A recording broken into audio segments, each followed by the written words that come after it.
Good morning friends, welcome to my YouTube channel advocate Amit Kumar Gupta. अपने income tax के cases की series में आज जो केस मैं आप लोगों के सामने डिस्कस करूंगा उस केस का नाम है Sapan Kumar U Jain versus income tax officer. ये case 94 ITR tribunal page number 216 पे रिपोर्ट हुआ। मुंबई ITIT ने डिसाइड किया और ये केस 25 नवंबर 2021 का है।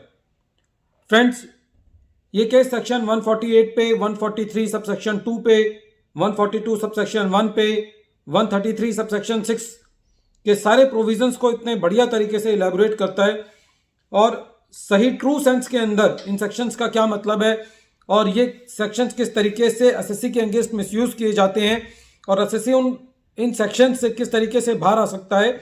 ये केस उस चीज़ का एक परफेक्ट एग्जाम्पल है। एसएससी का सेक्शन 148 के अंदर नोटिस इशू किया गया इस बात पे कि कोई महाराष्ट्र गवर्नमेंट ने अपनी वेबसाइट पे कोई टेंटेड डीलर्स की लिस्ट लगा रखी थी और एसएससी ने उन टेंटेड डीलर्स से कुछ परचेजेस किया था। इस बेसिस पर एसएससी को सेक्शन 148 का नोटिस इशू किया गया। दो पार्टीज थी जिनसे एसएससी ने परचेज किया था और असेसिंग ऑफिसर ने 2 सालों के अंदर कुछ परसेंटेज लेकर के जो बोगस परचेजेस का अमाउंट था उसके ऊपर एक साल के अंदर 13.7% और दूसरे साल के अंदर 11.84% लेकर के एसएससी का एडिशन कर दिया।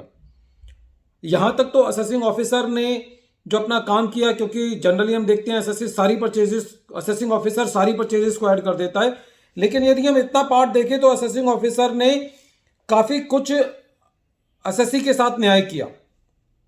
लेकिन जब ये असेसमेंट ऑर्डर असेसिंग ऑफिसर ने पास किया तो अपने असेसमेंट ऑर्डर में लिखा हुआ था कि साहब मैंने सेक्शन 143 सब सेक्शन 2 का नोटिस इशू किया, 142(1) का नोटिस इशू किया और एसएससी को नोटिस सर्व हुए।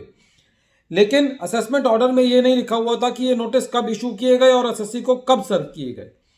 पहला तो इसके अंदर ये एक इशू इन्वॉल्व था।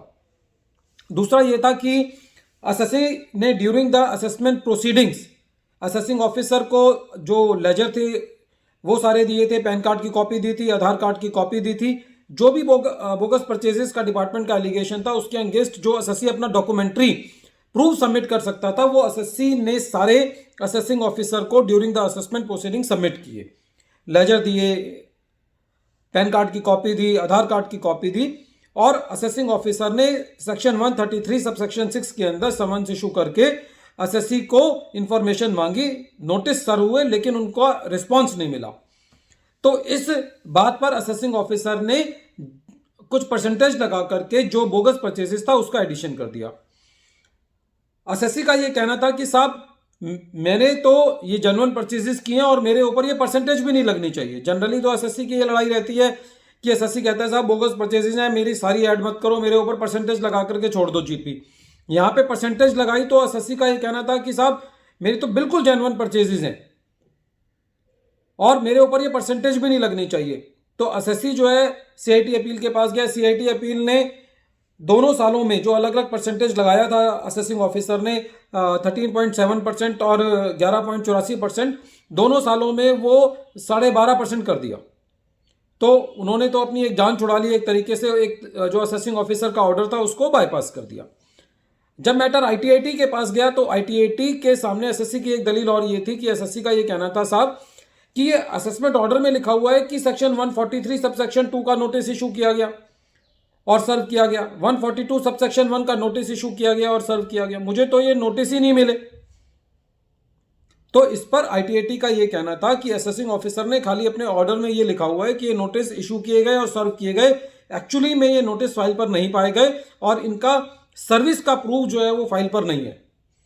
तो एसएससी ने एक टेक्निकल ग्राउंड भी लिया जिसको आईटीआईटी ने माना और ये कहा कि खाली असेसमेंट ऑर्डर में ये लिख देने से बात नहीं बनेगी कि ये नोटिस इशू किए गए और सर्व किए गए। ये नोटिस इशू करने का प्रूव होना चाहिए और नोटिस सर्व होने का प्रूव होना चाहिए। तो ये माना जाएगा कि सेक्शन 143 का नोटिस सर्व ही नहीं किया गया है, इशू ही नहीं किया गया है। तो इस केस के अंदर जो डिपार्टमेंट है सेक्शन 292(b) जो प्रोविजन है जिसमें कहते हैं कि कोई टेक्निकल दिक्कत यदि नोटिस के साथ हो गई है, नाम में स्पेलिंग में गलत हो गई है, पेन नंबर थोड़ा ऊपर नीचे हो गया है, तो उस नोटिस को वैलिड मान लिया जाता है। लेकिन यहाँ पे बात ये थी कि notice has not been served under section 143 sub section 2। तो जो सुप्रीम कोर्ट का जो जजमेंट है CIT वर्सेस लक्ष्मण दास खंडेलवाल 2019 का, वो एसएससी के काम आया इस केस में। और ITAT ने ये कहा कि फाइल पर ये सबूत नहीं है कि ये नोटिस इशू किए गए और सर्व किए गए, खाली असेसमेंट ऑर्डर में ये लाइन लिख देने से